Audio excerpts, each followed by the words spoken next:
Good morning.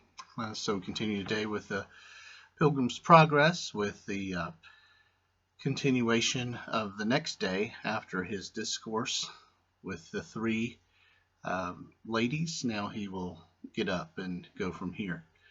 So in the morning they all got up, and after some more discourse they told him that he should not depart till they had showed him the rarities of that place. And first they had him into the study, where they showed him records of the greatest antiquity, in which, as I remember in my dream, they showed him the first pedigree of the Lord of the Hill, that he was the son of the ancient days, and came by an eternal generation. Here also was more fully recorded the acts that he had done, and the names of many hundreds that he had taken into his service, and how he had placed them in such habitations that could neither by length of days nor decays of nature be dissolved. Then they read to him some of the worthy acts that some of his servants had done, as to how they had subdued kingdoms, wrought righteousness, obtained promises, stopped the mouths of lions, quenched the violence of fire, escaped the edge of the sword, out of weakness were made strong, waxed valiant in fight, and turned to flight the armies of the aliens. Then again it read in another part of the records of the house, where it showed how willing their Lord was to receive into his favor even any, though they in time past had offered great affronts to his person and proceedings. Here also were several other histories of many other famous things, all of which Christian had a view, as of both things ancient and modern, together with prophecies and predictions of things that have their certain accomplishment, both to the dread and amazement of enemies, and the comfort and solace of pilgrims.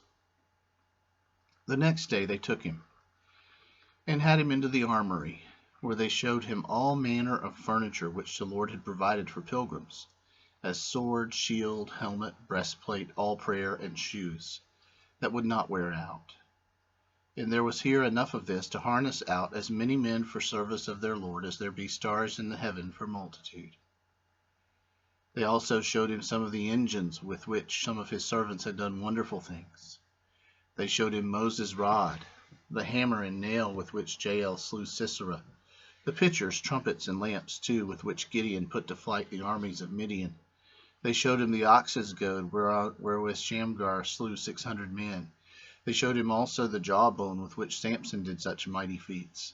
They showed him moreover the sling and stone which David slew Goliath of Gath, and the sword also with which their Lord will kill the man of sin, in the day that he shall rise up to the prey. They showed him besides many excellent things with which Christian was much delighted. This done, they went to their rest again. Then I saw in my dream that on the morrow he got up to go forward, but they desired him to stay till the next day also. And then they said, We will, if the day be clear, show you the delectable mountains, which they said would yet further add to his comfort, because they were nearer the desired haven than the place where at the present he was. So he consented and stayed. When the morning was up, they had him to the top of the house, and bid him to look south. So he did, and beheld at a great distance a most pleasant mountainous country, beautified with woods, vineyards, fruits of all sorts, flowers also, with springs and fountains, very delectable to behold. Then he asked the name of the country, and they said it was Emmanuel's land. As it is common, they said as this hill is too, and for all the pilgrims. And when thou comest from thence, thou mayest see the gate to the celestial city, as the shepherds that live there will make appear.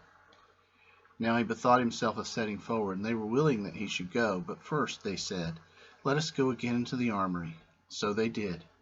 And when he came there, they harnessed him from head to foot with what was of proof, lest perhaps he should meet with assaults in the way.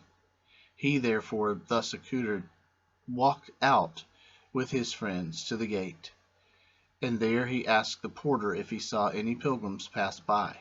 And the porter answered, Yes. Pray, did you know him?